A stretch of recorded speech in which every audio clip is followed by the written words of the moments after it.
Hello, and welcome to the Wicked Ones podcast. This is Jen. And this is Tara. Hope you guys have had a good week since we've recorded last. I don't remember. It was such a blur. I don't even know what happened. What about you? I haven't seen you. Yes. I'm like, what day is it? Yes, it's been a crazy, crazy week. I'm excited to be here recording with you in this, enjoying this bottle of wine and some cupcakes you gave for me for my birthday. It's very nice. We finally get to celebrate your birthday a little bit, only a week and a half later or so. That's all right. It can be my birthday month. Although birthdays aren't as exciting at this age, I do think we need to enjoy every single one of them. Yes, we do. We can't take them for granted. And I was assured by the lady in the self-checkout that although I have wrinkles, What? that she still needs to see my face. I was trying to buy this wine last night when I got off of work, and I had a couple things from my grocery pickup that didn't come in, so the kids needed stuff for lunches, and I ran to Jewel after work, and I don't know, the lady, I was in self-checkout, and the lady must have been having a bad night, because I did my bottle of wine last, because I knew she had to check my ID. Mm-hmm. I had my ID out already. I was in my scrubs, it was 11 o'clock, right? And yeah. I showed her my ID, and she's like, show me your face. So I, looked at her, this is my face. And then held my license up at one point next to my face, because I didn't understand what she was saying. This is my face. This is my face. I don't know. And then she's like, show me your face. So I just kept on staring at her. I was so confused. And then she's like, take off your mask. And I'm like, oh my God. Because you don't do that in public right now. You don't take off your mask. You could get... People yell at you. I don't want to... So I, took off my mask and, flashed my face. And she was so mad. And she was like, just because, you have wrinkles doesn't mean you can buy alcohol. And I can't tell anything by just your eyes. And I was like, thank you. Wow, thank you, Joel, for insulting me. Well, yeah. And I'm just thinking, if I was underage, I would not be coming in here No. with this purchase. No. I have, lunch meat and, coffee creamer, some celery, a decent bottle of wine, Sketch tape, come on, no. people. I mean, I'm not, I don't have some Coors Light and a pack of cigarettes and some cheesy poofs. I don't know. I was just... Right. And then I felt bad. I got in the car, because we had been talking about, fillers and everything. So I got in the car afterwards, and I was like, wow, maybe I really need to look into that Botox, because she just announced my wrinkles in the self-checkout to everybody. And there was quite a bit of people in there. Really? At 11 o'clock at night? It's a busy Jewel at all times. As the teen behind you wearing the mask had, Boone's Right? Farm. And she's like, ching, ching, ching, ching, with her fake ID. I'm getting harassed. Boone's Farm, and what was the other one? Mad Dog 2020. I have to Google that. I don't think they make either one of those. I have to wonder, because that was the cheapest thing you could throw in your cart and load up on and get away with it. That's totally the first thing I ever drank was that Boone's Farm.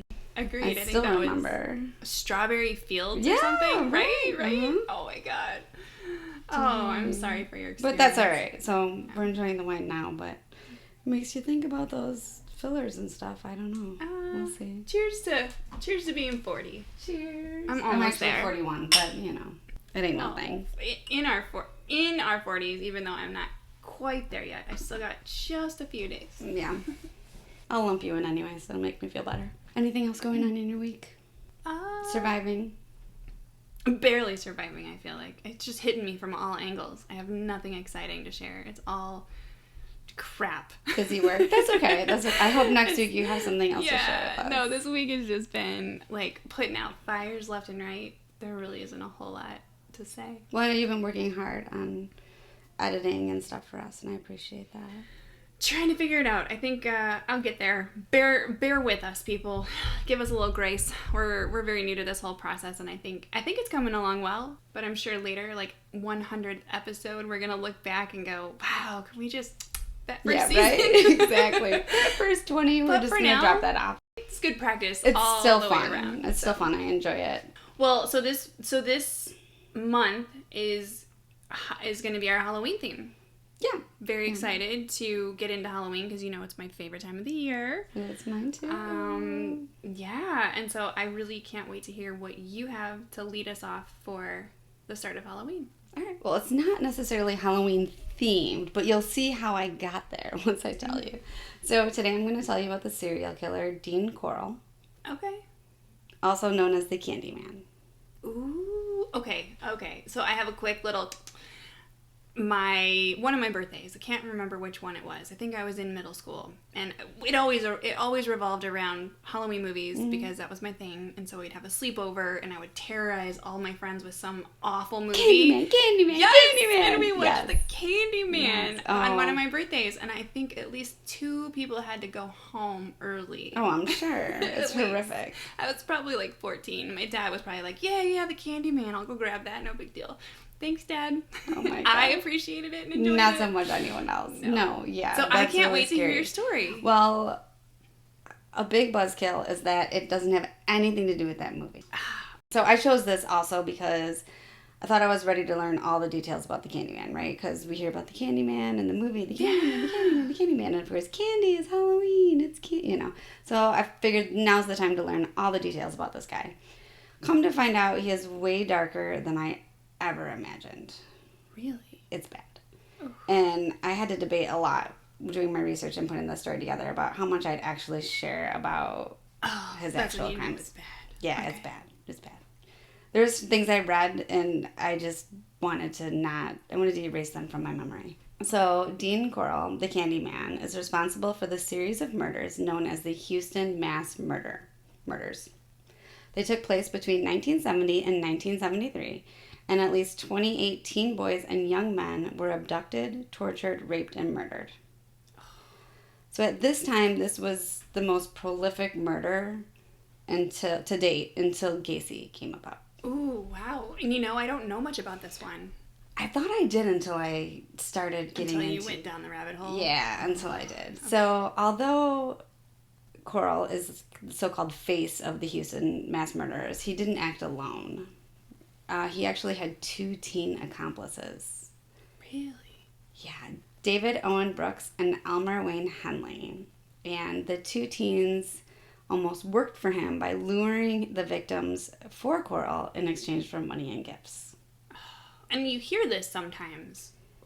You do. You do, but I don't think I've ever heard it in this capacity. In this way. I mean, like now when we hear it, it's just a little bit of a different, more high profile. I don't know. You'll see. But now we all wonder where these monsters come from, right? So a little bit about Corll's childhood. He was born on December 24th, 1939 in Fort Wayne, Indiana. Oh, Indiana. Indiana. Drink. To Mary and Arnold Corll, who wed on April 3rd, 1939. I'm going to let you do the math there. Mm-hmm. So, was Mary already pregnant? Was this a shotgun wedding? It sure seems like it. Sounds like it, right? They have an additional son, Stanley, in 1942. Later on, Corll's mother would claim that his father was very strict and she was very protective. The house was quite turbulent. There was lots of fighting. The marriage was very dysfunctional. And eventually the couple divorced in 1942. Ah, okay. Pretty early. Pretty early. They weren't married for very long. Corll's father, Arnold, was then drafted into the Air Force after the divorce, and he was stationed in Memphis, Tennessee. And Corll's mom, Mary, she tried for a while to raise the boys on her own, but she was relying so heavily on sitters as she worked to support the family that she decided that it was best the boys be near their dad. So they moved to a trailer home in Memphis. Also around this time, Corll, he's about 7 years old now, and he is found to have suffered from a case of undiagnosed rheumatic fever. Oh, okay. Which left him with a heart condition, a heart murmur, essentially. And so this forces him to be like sidelined on sports, and he has to sit out in PE. We seem devastated, but it's believed that he didn't care. Because he was kind of shy, he didn't like that stuff. So he really liked the idea that he could sit on the side with an excuse. He wasn't forced to participate anymore. So that was like a bonus. That was like a bonus for him. And he really didn't socialize with other kids. He was very quiet. He was the loner type. But it was noted that he did have emotion towards others, especially his brother. Now, while Mary is in Memphis with the boys, her and Arnold, they have a reconciliation. and they decide they're going to remarry. Oh. So they remarry in 1950, and they move the family to Pasadena. Wow, you don't often hear of that. Oh, don't worry, because they're going to call it off again in 1953 for good. So they got married and divorced twice. Wow, okay. Everything I read said it was amicable. They just couldn't get along. They had love for each other, but they just couldn't get along, and the boys supposedly stayed in touch with their dad. Okay. So far, it really doesn't sound too bad. Honestly, I've known people who are amazing people who've gone through much worse. Well, for the record, Dean Corll, at no time, there's no report of any abuse. Okay. Mental, physical, sexual, nothing. There's nothing. Okay. So they were struggling to try to find out why. Yeah, what happened. So now it's 1955, and Mary, Corll's mom, marries again. She likes to get married. Maybe she likes the dress, I don't know. So now she's marrying a traveling salesman, Jake West, and they move the family to Vidor, where they also have a daughter together named Joyce. While they're in Vidor, Corll's mom and stepdad decide they're going to open a candy company out of their garage. Oh. So apparently a friend of the family had told Mary how wonderful she is at making these pecan candies. Okay. So they decided to go into business for themselves. So like a Fannie Mae, but out of the garage. Out of the garage. Okay. I don't know if that was common back then, but you never know, right? They were doing There's been a lot of businesses that have started in garages. Yeah. So I'll let it go for now. So his stepdad, Jake, sold the candies while the family made and delivered the candies. Okay. It was said that Corll was actually one of the delivery kids. I don't know if there's a better name for that.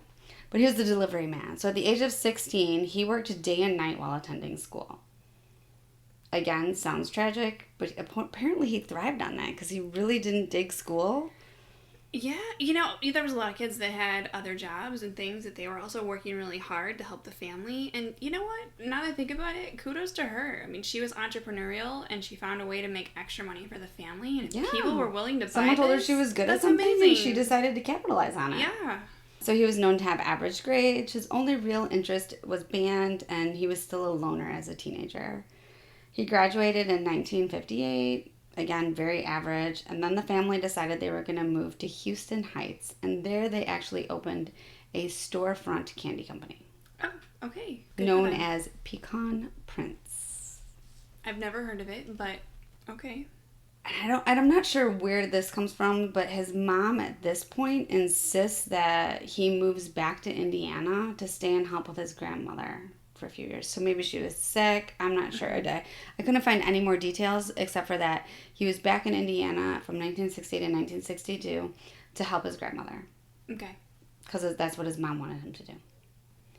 It was rumored that while he was there, he met and dated a local girl who actually even proposed to him. Really? That was a hard no. And he stopped talking to her immediately wow. and moved back to Houston, resuming his place in the family business. Okay. And that's another thing you don't really hear of much is the girl proposing. No. I mean, right? It was said, especially back then. She was... apparently the conversation went something like, I have something to tell you. And he says, what? And she says, I'm getting married. And he says, to who? And she's like, you. And then he's like, click. It's kind of the way. Oh, wow. And then he, split ASAP and was like, peace we're out. done. Yeah. Wow. Okay. So that's not going to do much for your self-esteem, but I can guarantee she probably didn't propose again. Poor girl. Unfortunately for Mary, she divorces again. Her and Jake get divorced in 1963, and she decides that she's going to form her own candy company. So she develops the Corll Candy Company. I still haven't heard of it. No. Naming Dean, the Candyman, vice president, and then his younger brother is the secretary and treasurer. So in this small area, both candy companies are still going. He's got Pecan Prince, and she's got the Corll Candy Company. And they're still kind of seeing each other. Wow, that's really weird. Just that whole situation sounds very complicated. So complicated. So they continue having both candy companies. They're seeing each other and they say, hey, you know what? Things weren't so bad. We should get married again. Stop it. Nope. Okay. So they do. Just... Wow. And then they get divorced again. Mm-hmm. Good God, Mary. Stop it. You need to run this past your best friend. Stop. I do not want to host any more bridal showers. No, I'm just kidding. Anyway, so this year, while all of this is going on, there's also a male employee of the Corll Candy Company that tells Mary that her son has made sexual advances to him. What do you think Mary did? Brushed it off and didn't think twice about it. She fired him. Done and done. Oh, okay. She got rid of the guy. She wanted to quiet the situation, but she also removed the temptation from her son. Okay. So that explains why he was scared to get married to a woman. Well, according to Mary, which this sounds very logical considering her track record, but that she just thought that Dean didn't seem to think that marriage really worked out. Oh. So he was shying away from relationships. Where... Okay. I could see you explaining that away as a mom who's made the choices that you've made in your life and having kids see, okay, time and again, things haven't worked out. Right. So. Yeah. And all in all, the men in his life weren't bad guys. Even, Mary would say, Jake wasn't abusive, nothing like that. Mm-hmm. They just didn't get along. Yeah. And his father, although strict, that doesn't mean he's abusive. It just means that he expects order and respect, and that's okay. Perfectly fine. Yeah. We all need different kinds of leaders in our life. Mm-hmm. So then Corll does a short time in the Army. He was drafted in August of 1964. He only serves 10 months. He applied for a hardship while he was there, saying that he needed to be home to help with the family business. So his hardship was granted, and he was given an honorable discharge in June of 1965. Okay. It was said that during this time in the Army is when he realized his attraction to men was kind of solidified. Mm-hmm. And supposedly that's when he had like his first sexual encounter with another male was during that time. I couldn't find any other. It could be hearsay but that's what it's said. He returns to Houston and his role of vice president of the Corll Candy Company. At this time, the candy company moves across the street from a Heights grade school. Oh, Insert cringe. Yeah, I see where this is going, and I don't like it. It's not good. Here he becomes very, very so popular with the kids, handing out candy with a friendly face and a welcoming demeanor. People in the neighborhood would gush about how great Dean was with the kids. They discouraged their kids from stopping by the candy company. Mm-hmm. But not because of the creepy situation, but because they were distracting Dean from his business. What? Yeah. You have to remember the time, though. It's a weird time. I do. I mean, now they tell you if somebody's paying too close attention to the kids children and not the adults, like there's a huge red flag. We've had those conversations. But back then they didn't think anything of it. They were like, "This is a sweet guy. They were like, thank you so much for putting up with our amazing. kids. We keep telling them to stop by here. Thank you so much for giving them the candies. I apologize for them disrupting you from your business." Right. Then you, genius on his part, like for flipping it around. Oh, that's just okay. Keep going. I know, right? So even the principal told the children, stop going to the candy company across the street. They had to cross the street to get there. He told them it wasn't safe. The principal even asked Dean to stop handing out candies to the children. Oh, okay. So maybe the principal was on to something. Now, Dean, being the good guy that he was, he puts in a pool table. Ah. Yep, that's right. When the principal asks you to stop giving candies to the children, you put in a pool table in the back room so that you can draw the teen crowd to hang around the business all hours, day and night. Okay. Wow. I'm just thinking back to all of those hangouts that were available to all of the troubled teens. And hey, parents, if you're working and you're late, hey, just send your kids over here. They're going to be watched. They're going to be okay. They're going to be safe. They're going to be around other kids. It's going to be amazing. Mm-hmm. Yep, that's what this was. Wow. Okay. The employees of the candy company took notice that Dean especially enjoyed the company of teen boys. He even flirted with some of the teen male employees. Some of the teen male employees refused to stick around late to clean if they knew they were going to be alone with him. Oh, that's not good. You know those creepy vans that your parents told you about? Oh, he drove one? Yeah, he had one. Mm-hmm. And he even redecorated it with a carpet and a couch and a surfboard rack so he could shuttle the kids to the beach. Of course he did. Of course he did. So free treats, an unsupervised area to hang out with rides to the beach. No, children, no.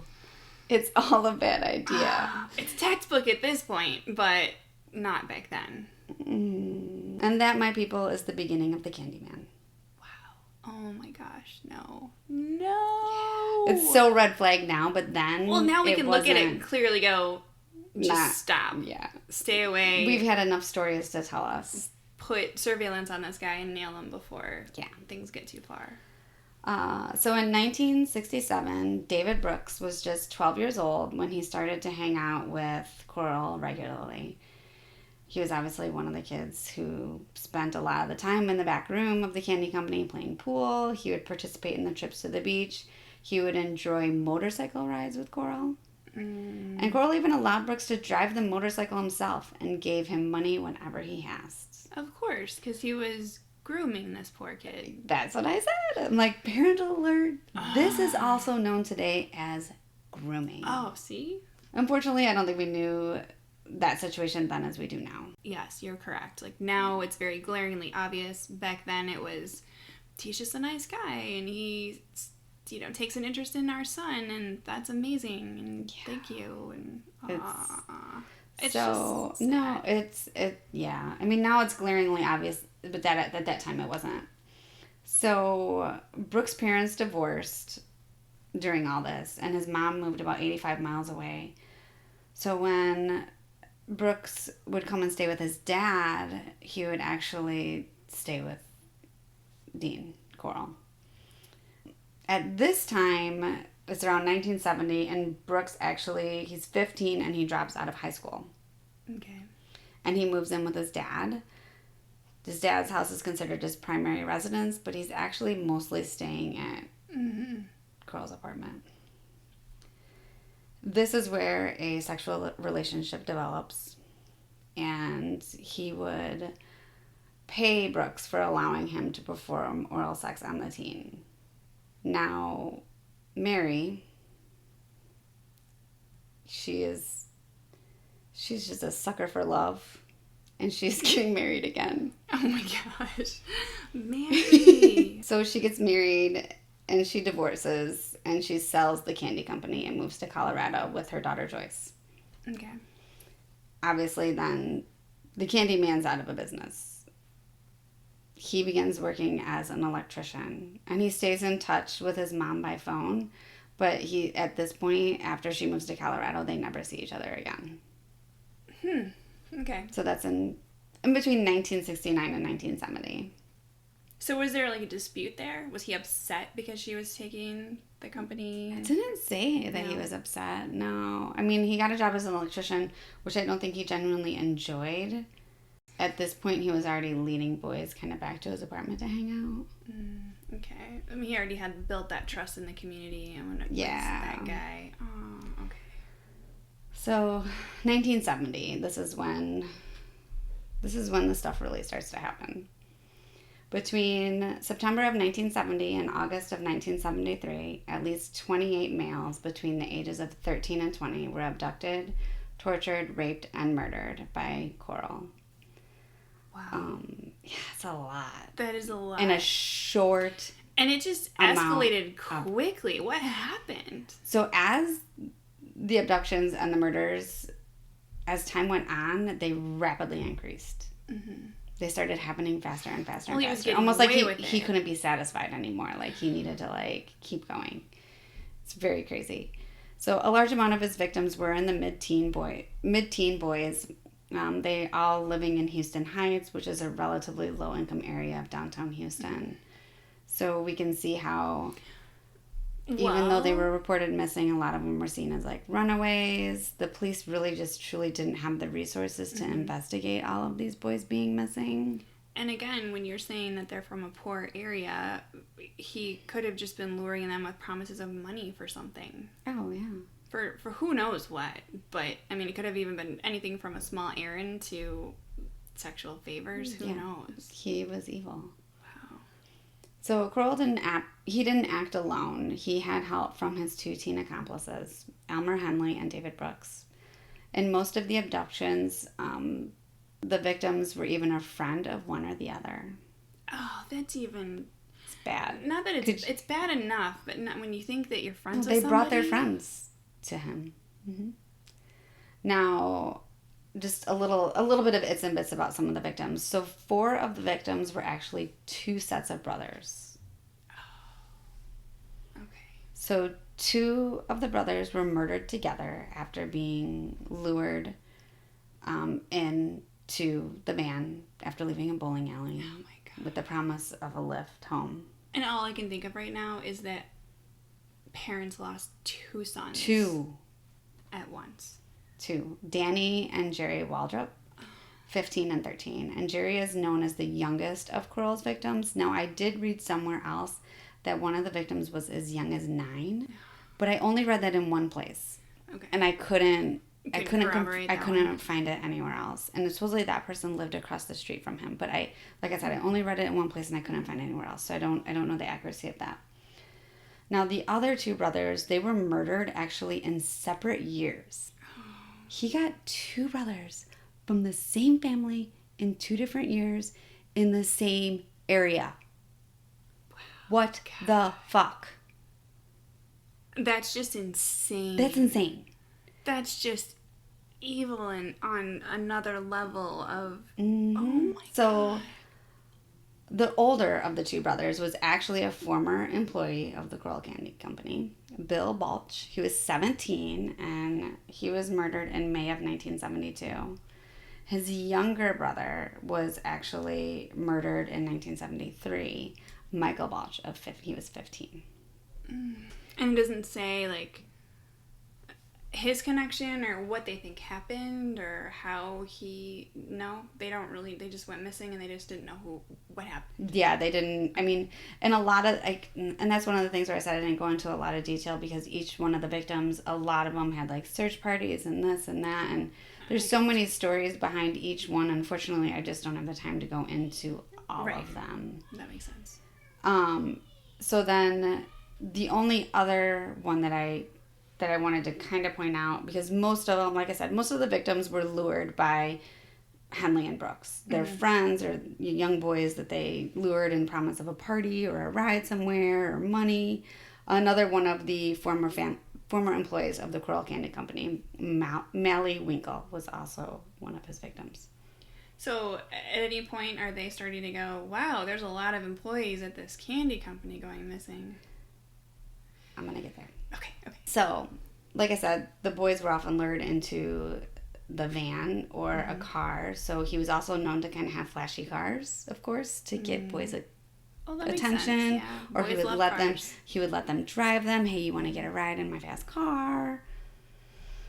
And then after being taken to Corll's residence, they were giving drugs and alcohol, which of course a lot of them wanted. They would sniff paint until they passed out.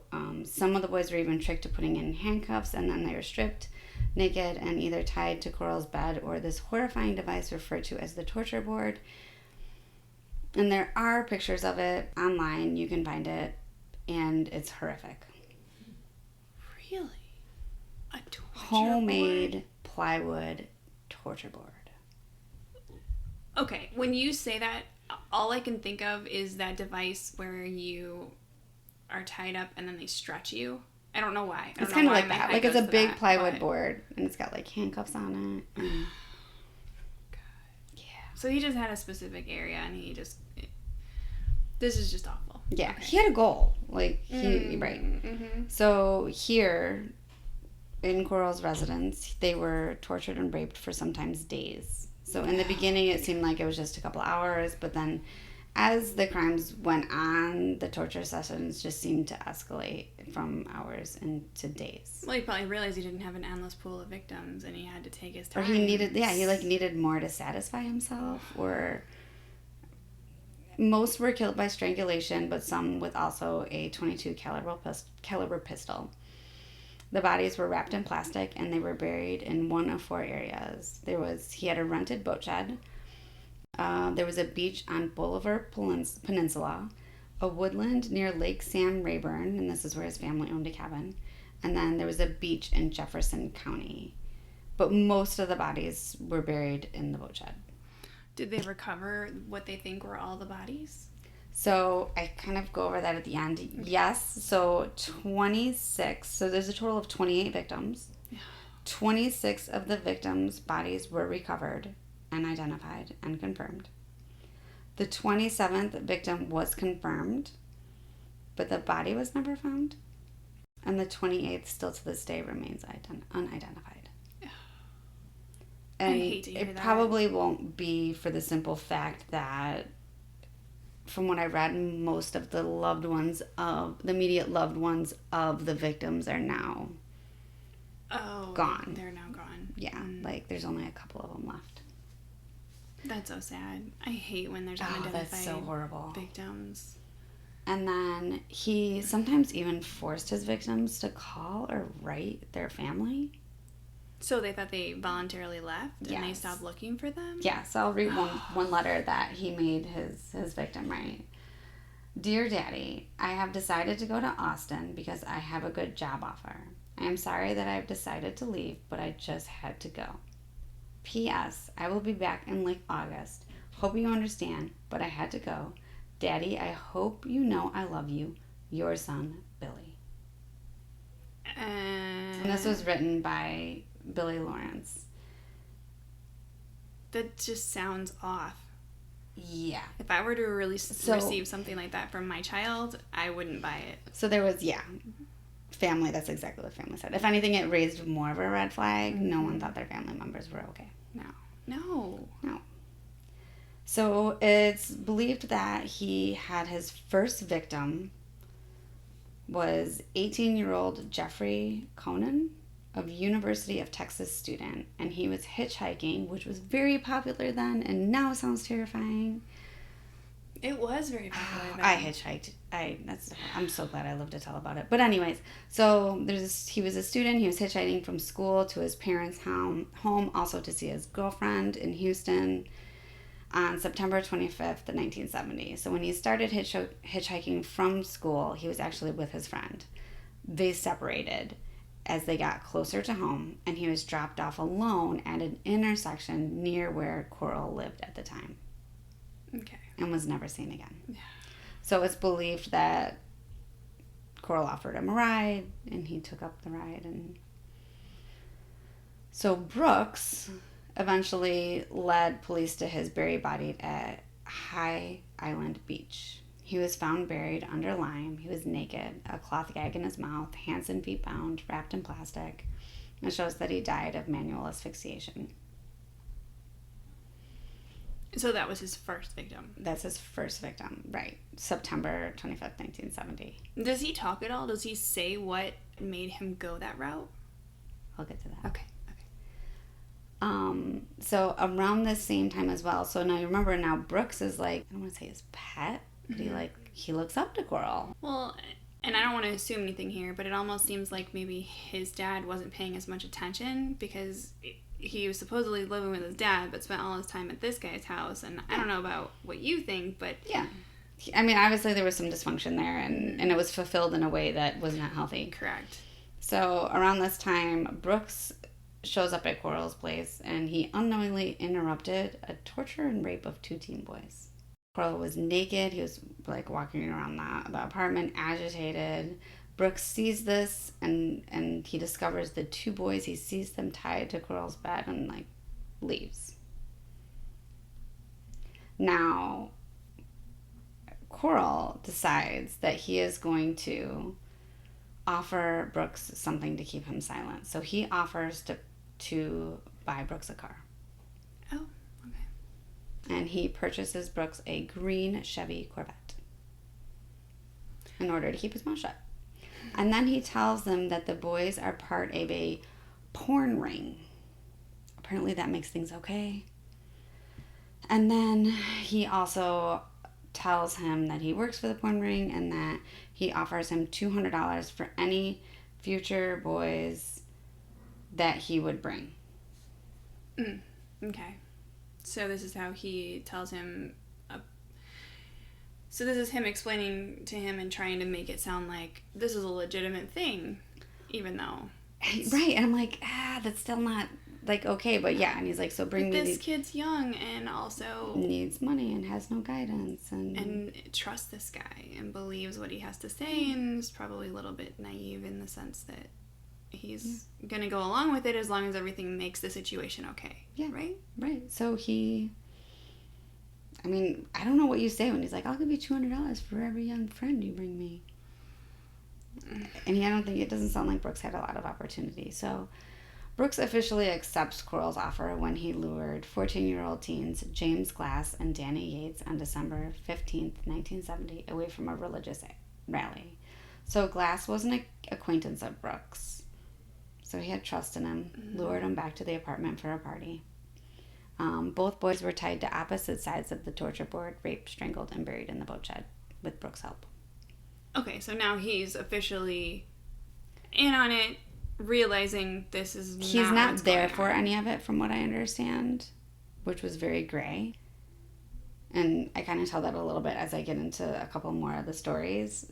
So they help with the burying. Mm-hmm. In a couple instances, there's a gray area of the murder. There's another, like I talk about Elmer Henley, he gets more involved in the murder aspect of it. But as far as like the rape and the torture and that's all Corll. Okay. A lot of times the boys would bring them there and leave with their money, and then they would come back to like, in the beginning, at this point, they don't even know that's what's happening. He still believes that he's bringing them for the porn ring.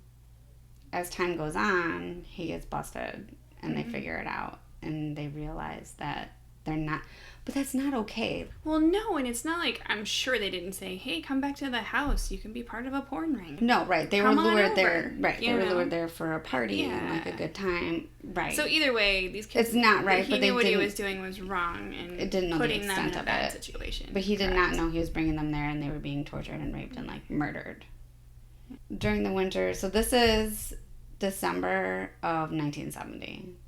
Okay. The first murder started. So, and this is actually the second. So the first, I shouldn't say that. 1, 2, 3. This is the fifth and sixth murder. The first one was the University of Texas student in which Corll acted completely on his own. Then he had a set of boys that he acted on his own. And then Brooks brought 2. Then enter winter of 1971. It's like later December. And Elmer Henley enters the scene. So he's just 15 years old when Brooks introduced him to Corll. Henley was led to Corll with a deal to make some money. Okay. Like we said. So they want to bring in some kid that doesn't know anything, some new kid that he's going to enlist the help of? Well, so it was said to believe that, and what Brooks said, is that Henley was intended to be a victim. Okay. So he knew that Brooks knew Henley needed money and knew that's how he would get him to the apartment. Okay. So he was intended, okay, because I was wondering how that all he was going to be a victim. Okay. But somehow Corll decided that he would make a better accomplice, and then he initially told Henley that he was part of an organized theft. So in the beginning, Brooks and Henley did some burglaries for him, and they were paid small amounts of money. Then Corll asked Henley if he would be willing to kill if necessary. And Henley's like, yeah. So after this little test, Corll made Henley the same offer. So he basically said, $200 for any boy that you bring me. and he explained to him that he recruited boys to be sold in a homosexual sex slave ring out of Dallas. No. That's not okay. No, it's not okay. But Henley says at this point, like, ding, ding, ding, like, it all goes off in his head. Because he was personally taking notice at the amount of boys that were disappearing in his neighborhood. 8 boys in the last year, and 2 of them were actually his close friends that he personally helped look for. Wow, and he still goes along with this instead of busting this guy? Backstory on Henley. Oh my gosh. His father was an abusive alcoholic. His mom was pretty strict and religious. She did best that she could do to raise the 4 boys. But his parents divorced in 1970. At that time before the divorce, Henley was a very good student. He was superior in his grades, but he had to take on some part-time jobs to help support the family. His grades fell. He dropped out of school at the age of 15. Insert the Candyman. So initially, Henley refused Corll's so-called offers, but after a few months and some severe hardships financially for his family, he gave in. Okay, that's awful. The whole hardship or the family, that must have been what got him. Yeah. But can 'Cause you he was imagine like- if your friends had gone missing?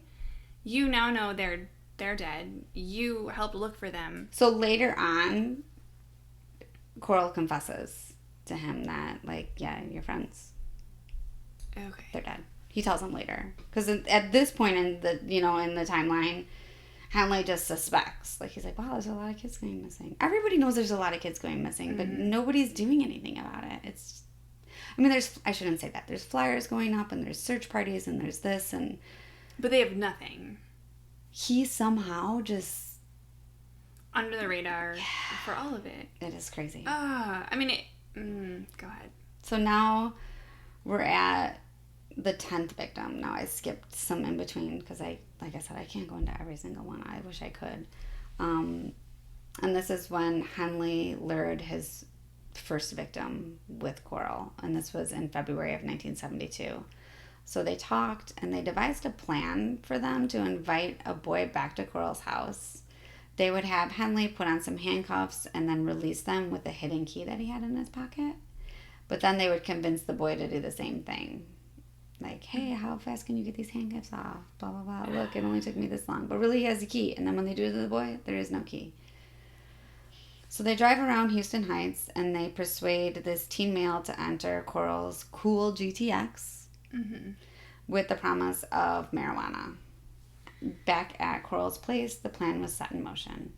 The teen unknowingly placed the handcuffs on behind his back, following Henley's lead.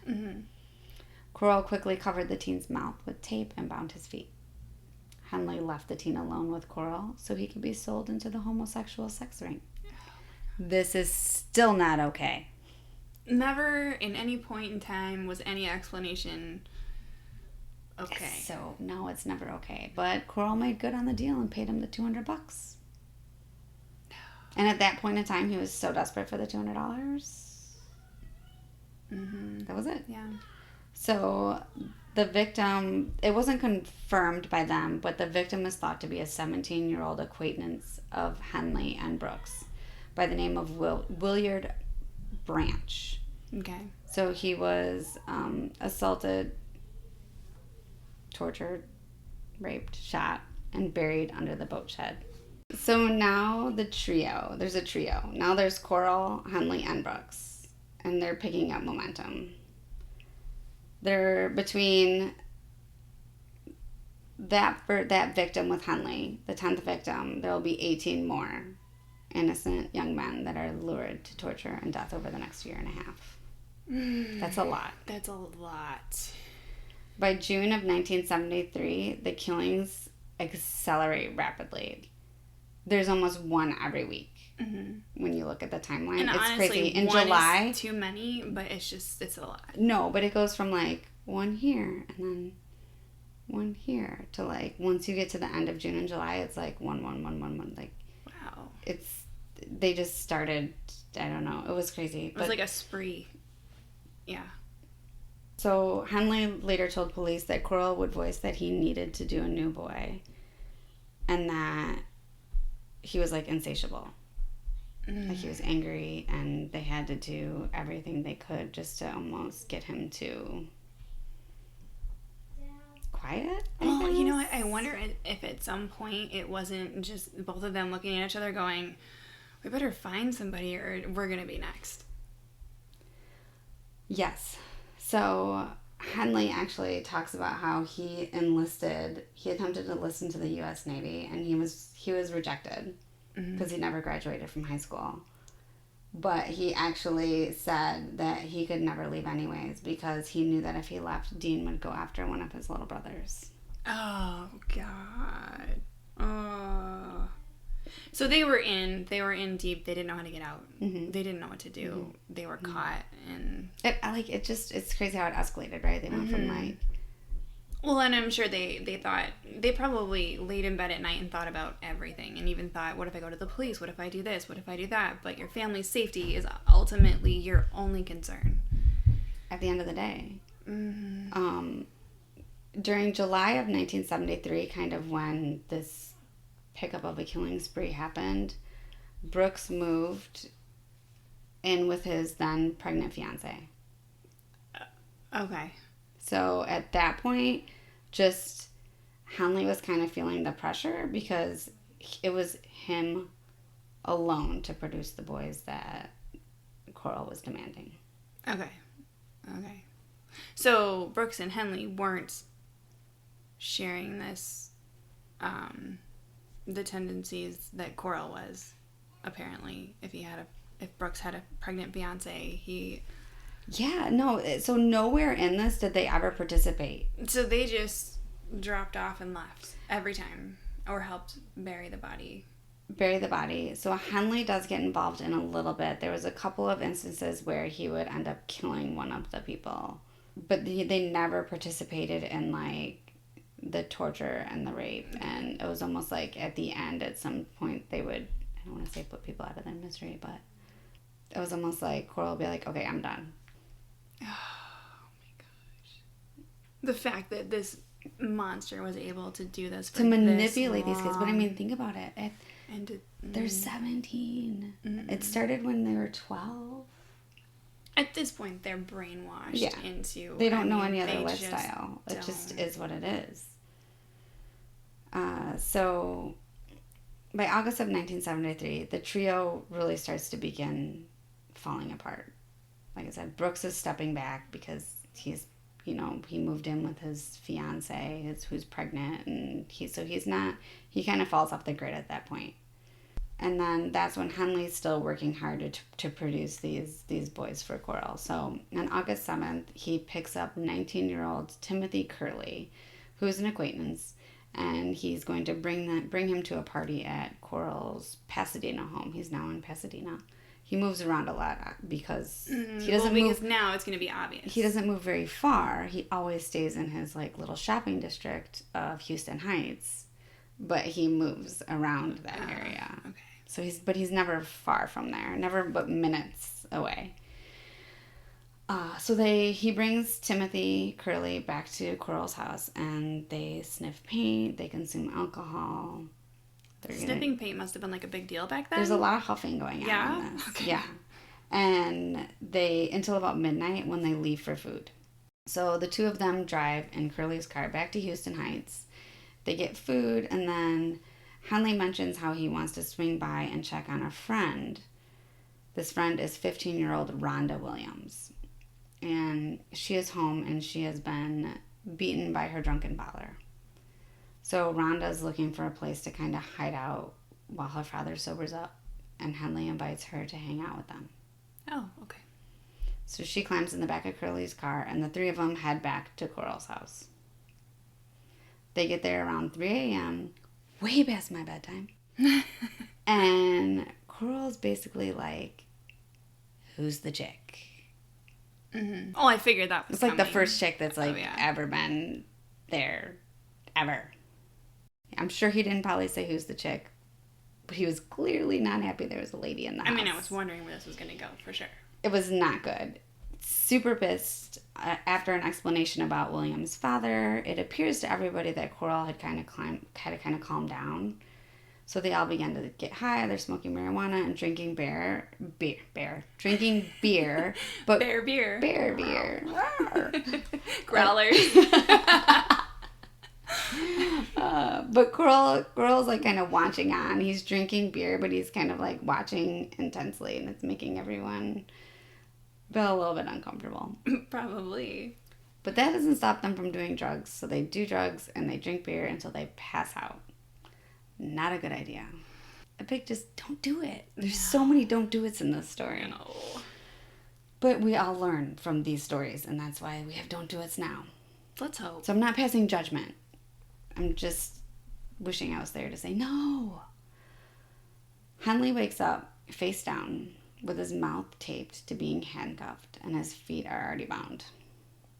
Next to him, Timothy Curley is naked. Williams is still dressed, but both are gagged and bound with nylon rope laying face down. So apparently Corll was still pissed about Henley bringing the girl. Apparently. I was wondering if this was going to happen at some point. Yeah, so he tells Henley now he's going to have to kill all three of them after raping and assaulting Curley first. Business to tend to, apparently. Corll took Curley into the kitchen. Or, not Curley, I'm sorry. Corll took Henley into the kitchen, and he threatened him with a .22 caliber pistol in his stomach. Basically said, like, I'm going to kill you, but first I have other things to take care of first, but you're all going to die. Isn't that what always happens in, like, the stories where, like, you keep the guy talking, and then you're like, what's going to happen next, and how'd you do it? And then, yeah. Okay. Like, So I gotta that's see exactly how this where we're one at. goes. Yeah. You know the story? So Henley decides that he's going to promise to participate in the torture and rape of both Curley and Williams. So he convinces Corll that he's going to join them. Just let me go. So he takes off the handcuffs.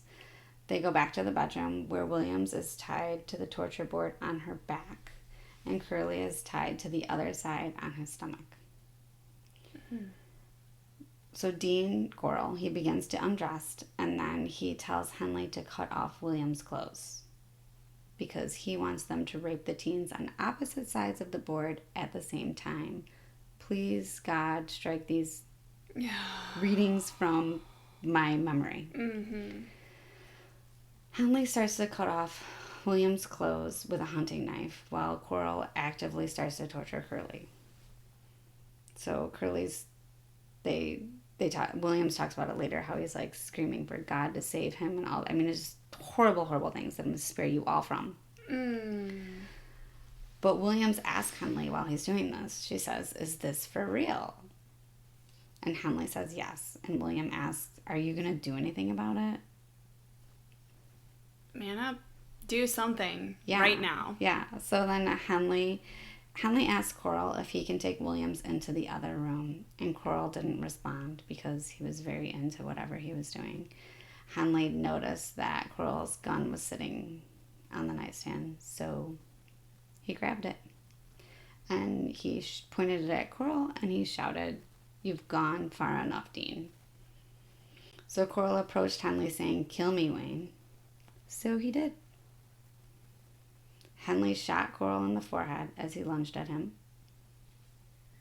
Then again, twice in the shoulder as Corll continued to move forward towards him. Corll then spun around in the doorway, entering the hallway, where Henley fired 3 additional shots into his lower back and his shoulder.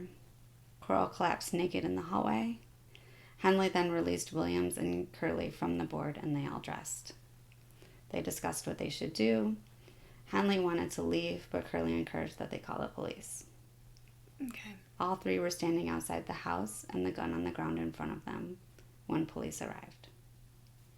That's really sad. Yeah. All were taken into police custody. Henley confessed to the murder of Dean Corll on August 8th, 1973. So when you said, does he have anything to say for himself? He doesn't. He kind of got the easy way out. He got shot. So no one ever gets to hear his side of the story. I'm sure it was a disgusting, awful story anyway. You have to wonder if it was like this suppressed feeling of homosexuality because it wasn't accepted at that time. There's no excuse for any of those things, but I mean, we've all heard stories of that, and then people being disowned, mm-hmm. or, you know. Oh, and at this time, it was very much so. Like, people would get fired. Like, you'd lose your job. Yeah. And it was openly frowned upon. Oh, yeah. We'll never have those answers, but... So, Henley told the police everything. And at first, they didn't believe him. They thought this was, like, some drug-fueled rampage. They were like, what are you talking about? But then, as he started to spill names, the police recognized them as missing boys. Yeah. So and obviously this is going on at the station, upon investigating the house, the floor where the 3 teens had been covered in a thick plastic sheeting. Mm-hmm. The police found the plywood torture board. It measured 7 by 3 feet with handcuffs in each corner. They also found a large hunting knife, rolls of clear plastic, which was the same type that they used to cover the floor, a portable radio rigged to a pair of dry cells to increase the volume, thin glass tubes that were used for sexual torture, and lengths and lengths of nylon rope. Oh, and then 8 pairs of handcuffs. Yeah. I mean, this guy he'd His been van? collecting this stuff for a while, and he knew exactly what he was doing, and it was methodical, and his fancy van parked in the driveway. Well, times have changed since trying to like lure, pick up the kids for the fun day at the beach. So now the rear windows of the van were blacked out. Mm-hmm. Well, because now it's transporting bodies, right?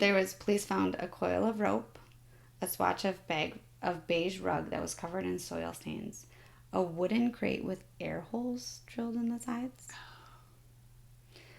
There was pegboards inside the rear of the van that were rigged with hooks and rings for holding people. And then in his backyard there was another wooden crate that was found with drill holes in the sides, and that crate actually had visible strands of human hair. Yeah, I mean, you've got everything you need right there, and you just need to find the burial sites. So, Brooks, the member of the trio, wasn't there for this. Remember, he fell out. Oh, yeah. Because they were having a baby, and he was... So, after all of this, he turned himself in, but he denied any involvement in the murders. Well, and it's easy for him to say, because nobody's there to say, well, wait a minute. And I'm not saying he did. I'm not saying he was involved.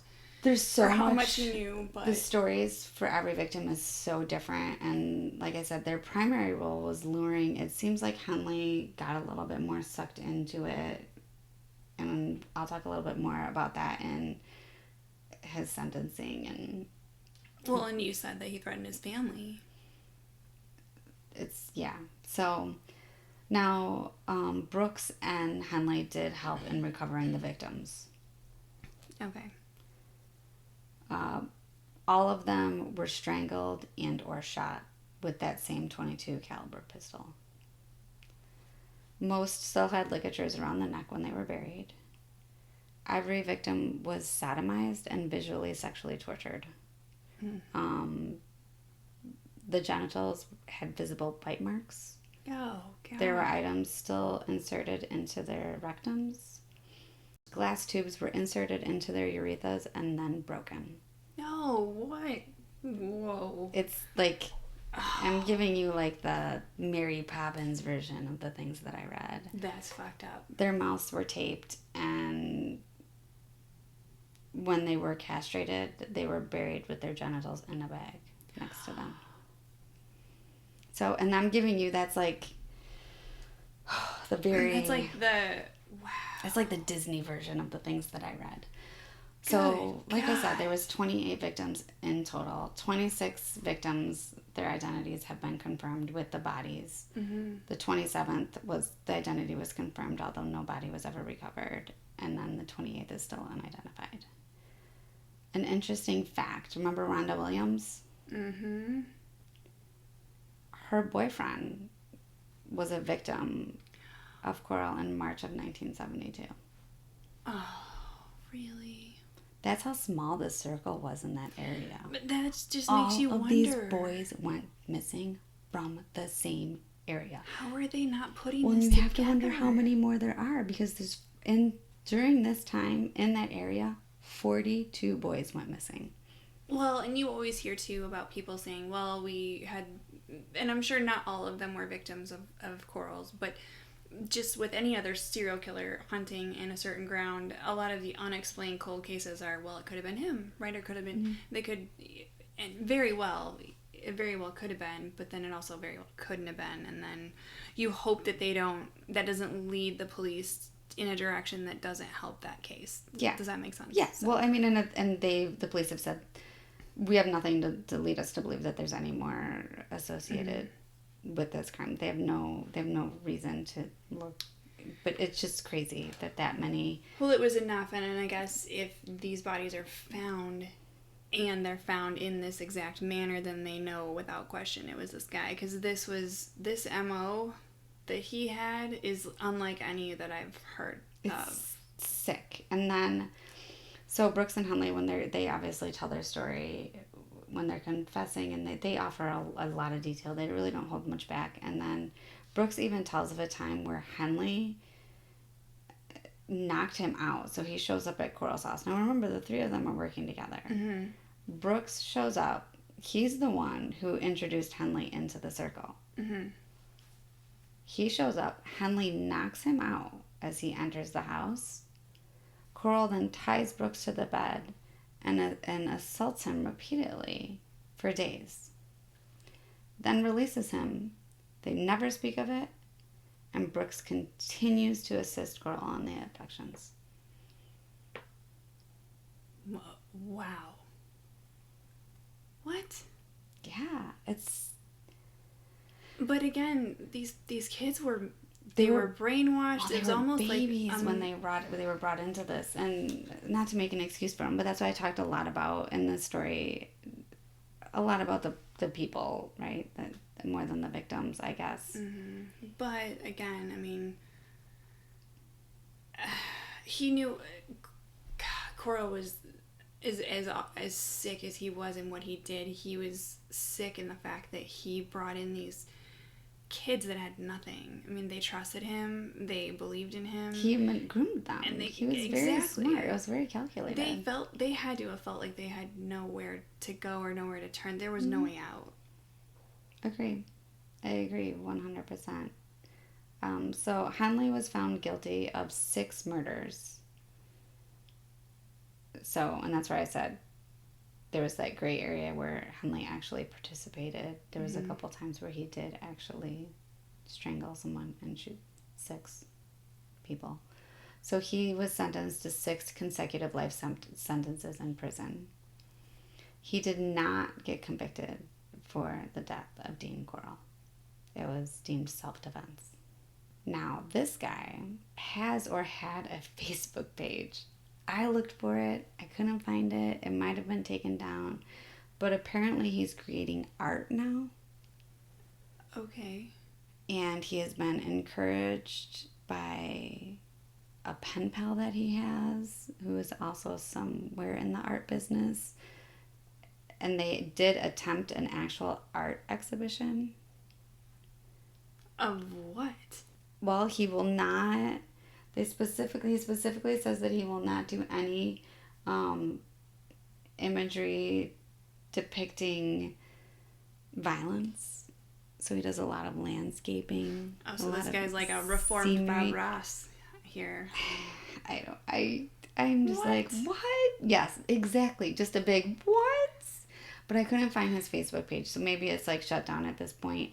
I did find some other Facebook pages that represented the fact that he be freed because he was young and he served his time and he's manipulated, and then on the opposite side, right? Like, don't let him be freed. Mm-hmm. Now, Brooks was found guilty of a single murder. and he was sentenced to life in prison. And during his sentence, he showed very little emotion, but his wife, so apparently his fiance, after everything, she was fiance when Corll got murdered. I was got kind of married. wondering what was going on. But his wife was like screaming and crying during the sentencing. He has been denied repeatedly over the years for any type of parole. But we're going to give a shout out to COVID for taking this piece of shit off of our hands finally. He died on May 28th, 2020 due to COVID. He did have some known pre-existing conditions, but they think COVID was the culprit. So at least we don't have to worry about him anymore. COVID karma. That's what they call it. At least there's COVID did something for us. Shit. It's been a year, but you know what? So that's my crazy story of the Candyman. And I could have went on for hours and hours and hours. It's so much. I had no idea what I was getting into. No. I had no idea what I was getting into tonight. I had no idea. You didn't expect that. Oh, no. I did not expect that. And because it's very dark and unhappy. So next time I will bring you a very lighthearted Halloween spooky story. If you can even call anything we talk about lighthearted, I guess. But yes, that was wow. That was out there. This is why they've not made a movie about any. Have they done any Netflix or ID specials? So on anything apparently like this? they did a Mindhunter. I know you're a fan of Mindhunter. Love Mindhunter. There's a Mindhunter of some sort. There's some little its and bits here. I mean, but they did nothing Mindhunter on the Atlanta child murders, which this reminded me a little bit of only because there were so many and there was. So they mentioned the Atlanta child murders, and then they said they do like a snippet of this in that. Okay, maybe I missed it. They make like a reference, I think, to it. Yeah. But it's not been done as like a full series. There's a ton of books out there. But you can't make this into a movie. No, God, no. No, you can't. You can't. No, I couldn't even read a book about it. I got my fill entirely right now. Oh, yeah. You're going to have to work really hard to forget this one. I'm going to have to do some serious meditation tonight because... Honestly, as much as when we talk, and this is conversation style, I don't know if anybody out there listening could tell, but there were a lot of moments where I really I was not sure what to say. I had no words, and I tried to have words, and they might not have made any sense. No. But I get it, because I didn't know exactly how much to share, because I wanted everyone and you to know what a horrific... So there's this very special place in hell for this man. Oh, and there better be. And yeah. Wow. But you know what? I will never think of the Candyman the same way again. I know. I ruined it, right? But I was like, candy, lollipops. I think Willy Wonka. And then it's dun, dun, dun. Like, so there's dark doom and gloom. Yeah.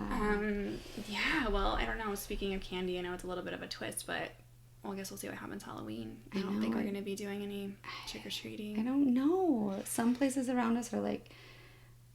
I don't know that I can buy pixies anymore either. Like Fannie Mae, you might be dead to me too. I'm sorry. No pecans. No turtles. No pecans. Damn you. Well, I would tell you, so quick fun side note, because I love those. There's also another Candyman known as the Halloween killer of Halloween. I don't know how else they word it, but he actually poisoned his own children on Halloween with pixie sticks. What? Yeah. Are you going to tell that one next? No, I think I'm done. Like I said, I'm going to go with something a little bit... Just a little lighter. I don't know. It's hard to find something lighter, but sometimes when you get too far in before you realize how dark it is, and then...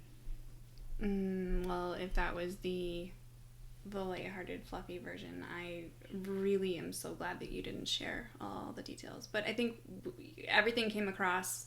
We got it. And I hope I didn't give you too many nightmares, because I know they were pretty bad. But this also goes along the line where we're always talking about letting our kids, like, we want everyone, our kids, other parents, to see the signs of someone being groomed, right? Like, you need to be able to pick up the signs of a bad guy.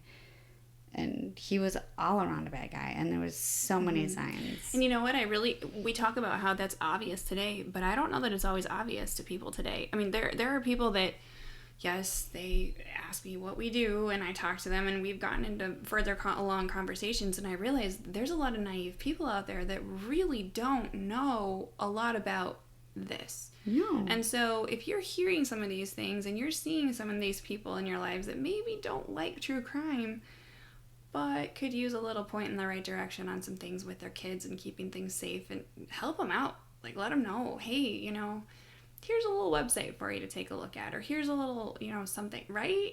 Yeah, I mean, the more you know, the safer you are. I mean, we say that all the time, And unfortunately. people, if somebody is paying more attention to kids at a family reunion, I hate to say it, a lot of times it is family. It's people that are close to you. It's people you would never in a million years suspect would do anything to harm your child. It's friends of the family. It's people, neighbors, people that are close. I hate to say that, but you need to give your kids examples, and you need to use real names of people that they know and trust, so that they realize, oh, if Uncle Johnny or Uncle, you know, Frankie or Uncle George. Oh my gosh, all the questions I ask my children. Right? What if Uncle so-and-so asked you to go in the basement to help him with this? Yes. What would you say? Because adults don't ask kids for help. No. I mean, there's just a million things out there. And hopefully this podcast can also bring to light all of those things to keep everyone safe. Maybe we'll put a link underneath this episode just for people to go look at for grooming purposes. I'm going to put you in charge of that. Yeah.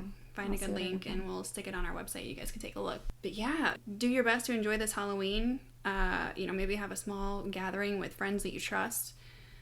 Make it a fun time for you and the kids. You know, until next time. We'll finish this bottle of wine that I got wrinkled and salted over. Maybe I'll Google some fillers. And yeah, just be safe out there. And if you have enjoyed listening to our episodes, please hop onto iTunes, give us 5 stars. We only let you know that it's 5 stars because there's people out there that I love who think 1 star is the best, but really it's 5. Give us a good review. We would really appreciate it. We're just getting started, and that would be amazing. So thank you. Have a good one. Bye-bye. See ya.